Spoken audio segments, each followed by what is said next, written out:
Assalamualaikum warahmatullahi wabarakatuh. Adik-adik semuanya, rekan-rekan semuanya, pada video ini, yaitu pada sesi question pack yang kelima, saya akan menampilkan soal-soal yang seringkali keluar di dalam ujian selevel Anda pasca SMA. Nah, berarti pada video ini akan ada model-model soal terkait dengan bab question pack saat pihak penguji itu menyaring mereka-mereka yang mau melanjutkan ke jenjang berikutnya setelah adik-adik semuanya adalah lulus SMA, SMK, atau MA.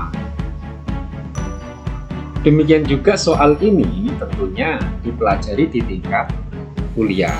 Maka tidak ada salahnya kalau adik-adik memperhatikan pembelajaran pada video yang kelima ini dalam bab question pack. Kawan-kawan semuanya, bahwa yang namanya question pack itu fokusnya seringkali permainan soalnya adalah berfokus di kalimat itu positif atau negatif. Itu yang pertama. Yang kedua, permainannya adalah di wilayah subjek. Tetapi soal seperti yang model B ini bisa dikatakan relatif jarang. Yang seringkali permainan di dalam soal question pack itu adalah di wilayah predikat. Nah, di video yang kelima ini akan saya munculkan soal-soal yang pernah keluar ya pada ujian pasca SMA. Soal ini pernah muncul di penerimaan mahasiswa baru TPI STAN 2010. Kawan-kawan, untuk mengerjakan soal question pack itu ada minimal 2 langkah. Langkah yang pertama, Anda pahami kalimat ini tunggal atau jamak. Nah, ini dulu yang harus Anda lakukan. Langkah yang kedua, kalau sudah nanti bertemu dengan kalimat seperti ini, bila nanti kalimatnya adalah kalimat majmuk, ya maksud saya adalah kalimat majmuk, maka nanti langkah kedua Anda tentukan mana yang harus dijadikan acuan untuk mengerjakan soal question pack. Seperti yang sudah saya sampaikan di video yang keempat, hindari kalau nanti Anda ketemu yang namanya anak kalimat. Semisal di sini ada anak kalimat, berarti ciri-cirinya adalah ada conjunction. Berarti kalimat yang seperti ini Anda abaikan. Yang diperhatikan adalah induk. Nah, kalau sudah induk Anda temukan, maka fokuslah di predikat. Predikat ini nanti menggunakan apa? Apakah model, apakah bukti, apakah verb. Nah, mari kita kerjakan untuk soal yang pertama ini. Kawan-kawan semuanya mengacu kepada langkah yang kedua ini, berarti kalimat ini adalah kalimat majmuk. Dengan pola saya garis bawahi, di sini adalah subjek, ini adalah predikat. Terus Anda ketemu yang namanya conjunction. Berarti sudah kelihatan ini adalah subjek, kelihatan kalimat yang harus Anda abaikan. Di sini adalah predikat. Berarti kalimat ini Anda abaikan. Untuk mengerjakan soal ini, Ini merupakan langkah yang pertama yang harus Anda tempuh. Langkah yang kedua, kawan-kawan, Anda perhatikan, kalau demikian fokuslah di predikat kalimat ini. Predikat kalimat ini menggunakan verb berapa atau model yang mana atau to be yang mana. Di soal ini ternyata sebentar, yang namanya predikat itu kan ada kelompok, yaitu model, to be, verb. Kita tengok, ini adalah berupa kata kerja, berarti Anda memahami bahwa ini adalah verb 2. Kalau verb 2 jelas jawabannya nanti harus mengandung D-nya 2, yaitu did. Berarti soal ini sudah bisa dihakimi, jawaban C salah, jawaban D salah. Ini merupakan cara pengerjaan soal ini, langkah yang kedua. Berarti Anda menentukan predikatnya dulu. Oke, nah masih ada Pak, jawabannya ada 2, yaitu A sama B sama-sama menggunakan did. Nah, kawan-kawan, soal seperti ini berarti Anda harus melakukan langkah yang ketiga. Langkah yang ketiganya adalah tentukan subjeknya. Subjeknya di sini ternyata bilangnya nothing. Ya, nothing itu berarti indikasi. Nothing itu indikasi kalimatnya adalah kalimat negatif. Berarti nanti di dalam question tag-nya Anda harus mencari kalimat positif. Berarti jawaban B salah. Untuk mengerjakan soal TBI STAN 2010 seperti itu. Ya, saya ulang lagi. Karena kalimat ini kalimat majemuk, kalimat ini adalah kalimat majemuk, berarti abaikan yang ada conjunction. Setelah itu langkah yang kedua, tentukan predikatnya, ya. Tentukan predikatnya. Ini langkah yang kedua. Langkah yang kedua, tentukan predikatnya. Predikatnya ternyata berupa verb, yaitu kata when. When ini verb 2. Verb 2 jawabannya harus nanti pakai did. Anda bisa menghakimi 2 jawaban yang langsung salah. Untuk menentukan jawaban A dan B, lihat saja kalimat ini negatif atau kalimat positif. Berarti langkah yang ketiga yang harus Anda lakukan, tentukan kalimat itu positif atau kalimat negatif di dalam statementnya. Ya, di dalam statementnya. Statement itu berarti kalimat yang tidak ada conjunction-nya tersebut.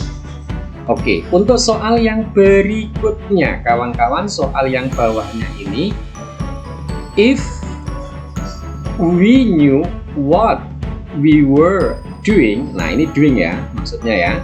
Ini pernah muncul di 2014 soal STIS. Jika kita tahu apa yang kita sedang lakukan, hal itu tidak bisa dikatakan sebuah penelitian, bukan? Kata Albert Einstein. Einstein ini ya, ini ucapannya Einstein.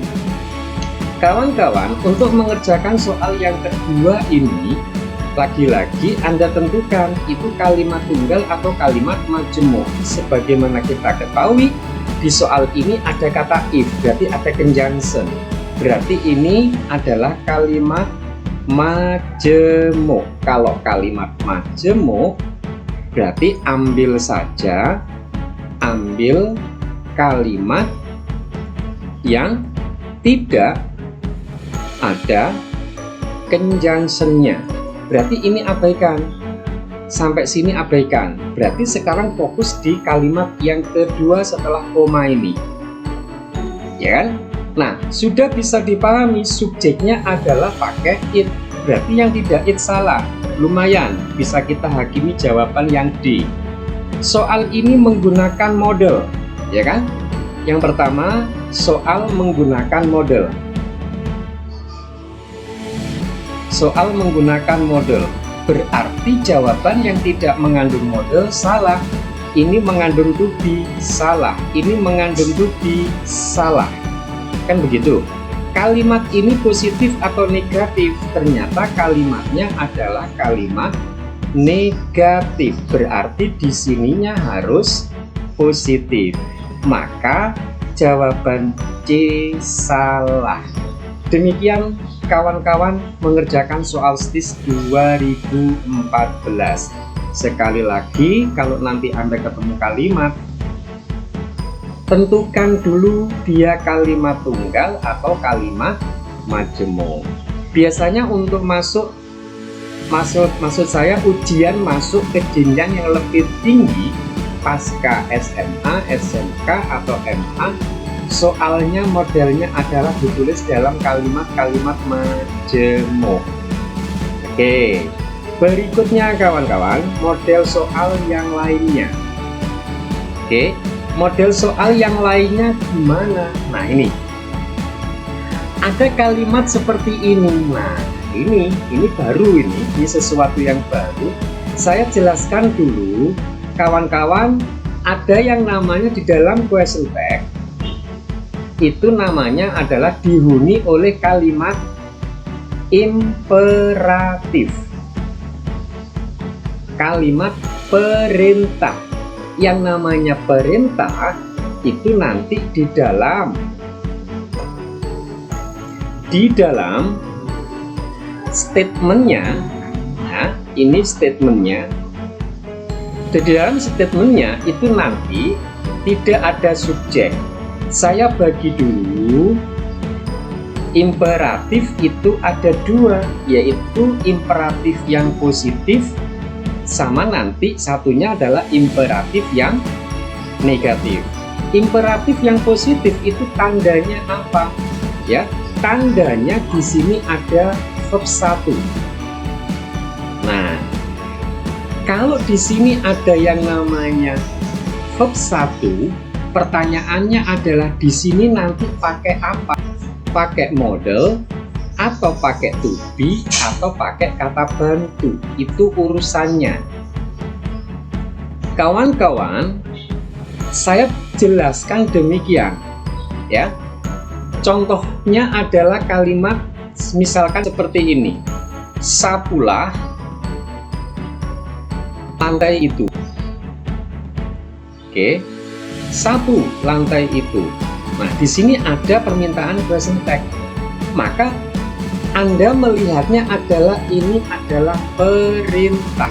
Yang namanya perintah, kalau orang tua Anda memerintah Anda, saat memerintah Anda untuk menyapu lantai, Anda sudah menyapu atau belum? Kalau perintahnya sudah, tetapi sudah Anda lakukan atau belum? Logikanya gitu. Ya, perintah itu konsepnya berarti belum dilakukan. Kalau belum dilakukan berarti baru akan. Akan bahasa Inggrisnya adalah will atau shall. Nah, urusannya nanti di sini kawan-kawan. Jangan melihat, oh ini verb 1, D-nya 1. Bukan, tidak berlaku untuk aturan ini. Verb 1, D-nya 1 itu berlaku kalau kalimat itu kalimat statement biasa, yaitu kalimat yang mengandung subjek. Ini kalimat perintah. Begitu ya. Nah, kawan-kawan, di sini, di soal ini, yang namanya perintah yang menjadi fokus, yang menjadi perhatian kawan-kawan, perintah itu secara konsep namanya perintah belum dilakukan, baru akan dilakukan. Kalau baru akan dilakukan berarti menyapunya kan nanti di masa depan, bisa 5 menit berikutnya, bisa 10 menit berikutnya, dan sebagainya. Karena ini baru akan dilakukan, maka Anda harus memilih salah satu dari will atau shall. Ini nanti juga masih ada aturannya. Oke, yang kedua kawan-kawan, yang namanya perintah, yang diperintah itu siapa? Nah kan gitu ya, yang diperintah itu siapa? Bayangkan ketika Anda diperintah oleh ibu Anda. Mohon diperhatikan kalimat saya. Sudut pandangnya ibu terhadap anaknya itu dia atau kamu. Sapu halaman itu misalnya. Berarti sudut pandangnya kan kamu. Kalau dilengkapi kan kamu sapu lantai itu. Berarti kita sudah bisa mendapatkan subjeknya. Yang diperintah itu adalah kamu. Kalau demikian, nanti kalau ada kalimat seperti ini, ya, ada di sini perintah, yaitu verb 1, imperatif. Terus di sininya Anda harus pakai you. You di sini harus menggunakan will. Maka nanti kalau Anda ketemu soal question text yang dibungkus dalam kalimat perintah, Anda harus mencari jawaban will you. Maka jawaban soal ini adalah yang A. Begitu kawan-kawan ya. Nah, sekarang seandainya ada tulisan kalimat ini, saya lanjutkan sebentar. Oke, sebentar. Kalimat ini saya lanjutkan begini, saya buatkan contoh. Ini kan tadi kalimatnya adalah perintah yang positif, imperatif yang positif. Sekarang saya buatkan imperatif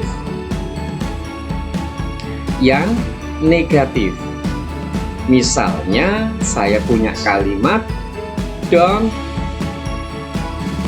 leave me. Nah ini, don't leave me alone. Nah, misalnya ada seseorang yang tidak mau Anda tinggal. Orang itu bilang demikian. Lagi-lagi di sini Anda harus menyadari, betul ini adalah kalimat larangan. Kalimat larangan itu kan sebenarnya juga kalimat perintah. Perintah untuk tidak melakukan. Tolong itu dipahami seperti itu. Don't leave me, jangan tinggalkan saya. Berarti ini perintah untuk tidak melakukan. Lagi-lagi yang diperintah siapa? Yang diperintah pastikan kamu. Dari sudut pandang orang yang ngomong tadi adalah you.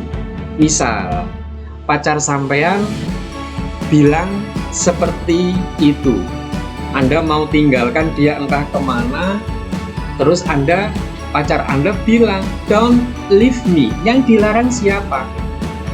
Yang dilarang kamu. Maka subjeknya harus pakai you. Kalau pakai you berarti mintanya yang pakai will. Ya, maka jawabannya di sini adalah will you. Demikian kawan-kawan ya.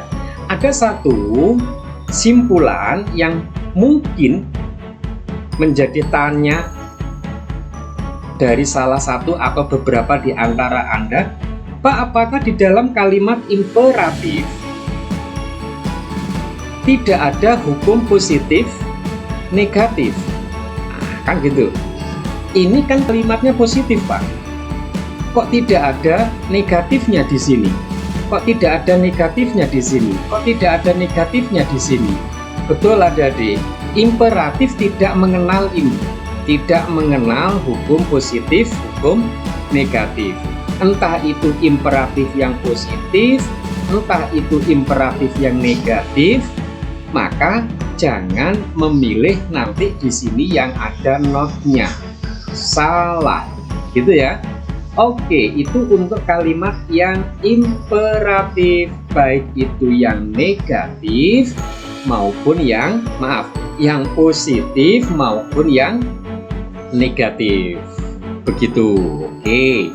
Yang berikutnya kawan-kawan ada soal seperti ini. Lagi-lagi kalimat ini dimunculkannya pakai kalimat majemuk. Kalimat majemuk. Nah, gitu ya. The bus is about to leave. Bus itu hampir berangkat. Mari kita masuk ke dalam bus. Kawan-kawan, selain di dalam question text itu ada kalimat imperatif, ada model soal lainnya, ya. Ada yang namanya kalimat ajakan. Oke, yang namanya kalimat ajakan nanti mudah sekali. Maka nanti adalah yang namanya ajakan. Berarti nanti dimulai dari kata let's, seperti yang ada di soal itu. Di sini adalah let's plus verb one.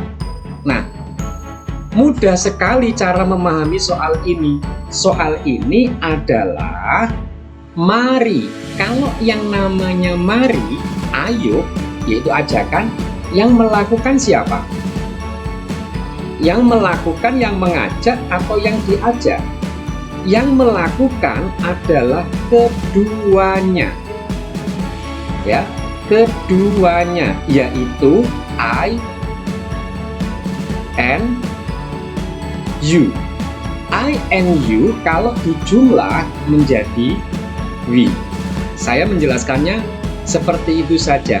Maka nanti kalau ada kalimat ajakan ditandai dengan adanya let's, maka di sini harus bersubjek we. Yang tidak ada we-nya salah. Nah, semuanya ada we-nya. Nah, gitu ya. Terus, kalau ada orang yang mengajak itu sudah melakukan atau belum? Sudah melakukan kegiatan itu atau belum? Belum kan? Ya kan? Kalau Anda diajak, mari kita pergi. Saat diajak itu sudah pergi atau belum? Belum. Kalau belum, berarti Anda baru akan melakukan. Baru akan melakukan itu berarti will atau shall. Nah, karena di sini subjeknya menggunakan we, maka di sini jawabannya harus pakai shall we. Maka jawabannya yang A, STAN 2017 seperti itu. Gitu kawan-kawan ya. Lagi-lagi di dalam kalimat ajakan sama dengan kalimat imperatif, tidak mengandung positif negatif. Itu abaikan. Pokoknya jawabannya selalu positif. Maka jangan memilih jawaban yang D. Ya, D ini aslinya adalah kata shall, not we. Kalau disingkat menjadi seperti ini. Oke kawan-kawan, untuk soal kalimat ajakan sama kalimat perintah. Kawan-kawan, saya sering mengajak siswa untuk berpikir di sini.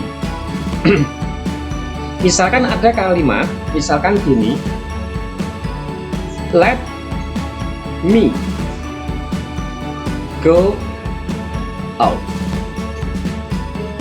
Misalkan Anda ngomong bicara ke orang tua, ini jawabannya shall we atau jawabannya will you. Nah, siswa sering bingung. Tenang kawan-kawan, kalimat ini harus Anda pahami. Ini adalah kalimat perintah. Artinya bukan mengajak, ini artinya minta izin. Izinkanlah, ya, izinkanlah saya keluar. Berarti Anda menyuruh orang tersebut memberi izin kepada Anda. Berarti kan memerintah. Kalau memerintah, Anda harus pakai will you. Nah, jawabannya yang B. Bukan kalimat ajakan, ini bukan kalimat ajakan, ya. Apalagi nanti kalau di sini saya ganti us. Let us go. Misalkan Anda minta izin ke orang lain, atau misalkan orang tua teman Anda, putranya atau putrinya mau sampean ajak keluar untuk mengerjakan tugas di luar misalnya. Terus Anda bilangnya let us go out. Ini bukan kalimat ajakan, ini adalah kalimat perintah. Perintah untuk memberikan izin. Jangan terkecoh sama kata let ya. Ini tetap yang namanya kalimat imperatif. Let di sini kategorinya adalah verb 1. Oke, kawan-kawan, hati-hati barangkali nanti keluar soal model seperti ini. Oke, next. Untuk yang berikutnya kawan-kawan, nah ini ada kalimat yang seperti ini. Kalimat ini adalah kalimat tunggal. Ya, untuk soal ini fokuslah langkah pertama, fokuslah di predikatnya. Predikatnya berupa verb. Verbnya adalah verb 2. Verb 2 berarti nanti jawabannya harus mengandung did. Ini kan verb 2 ini. Nah, kalau sampean mencermati video yang keempat kemarin, sudah saya jelaskan has, have, had diikuti benda atau has, have, had diikuti verb 3. Ini adalah diikuti benda. Berarti kalau diikuti benda, have di sini adalah verb dan verbnya adalah verb 2. Maka jawabannya harus mengandung did. Alhamdulillah, semua jawabannya ada did-nya. Gitu ya. Dan semuanya ditulis menggunakan kalimat kalimat negatif di dalam ABCD-nya itu. Nah, sekarang berarti permainan soal ini bukan di predikatnya. Permainan soal ini adalah di subjeknya. Ya. Perhatikan subjek, ya. Subjek harus sampean kasih perhatian. Nah, ini saya gambar mata, berarti sampean harus memperhatikan subjek ini. Subjeknya kawan-kawan ternyata, ya, subjeknya ternyata di sini berupa indefinite pronoun. Indefinite pronoun, saya singkat IP, indefinite pronoun. Nah, yang namanya indefinite pronoun itu kayak somebody, everybody, anybody, dan sebagainya. Ya, someone, misalnya seperti itu. Nah, yang namanya indefinite pronoun itu maksudnya apa? Kawan-kawan, nerjemahkannya adalah dari belakang ya. Saya indefinite dulu, saya jelaskan dulu, maaf. Indefinite itu artinya tidak jelas. Pronoun itu artinya adalah kata ganti. Berarti kata ganti ini belum jelas mengacu. Belum jelas mengacu ke siapa, karena semuanya orang. Everybody, somebody, anybody, someone, itu belum jelas mengacu kepada siapa, belum jelas. Ya kan? Kalau belum jelas, berarti Anda tidak boleh kalau ada somebody, semisal Anda nggak tahu kan jenis kelaminnya apa, gendernya apa, maka kalau Anda menjawabnya pakai he, Anda nggak boleh, karena somebody itu bisa cowok, bisa cewek. Begitu juga berarti Anda kalau menjawab she, Anda nggak boleh, karena gendernya belum jelas.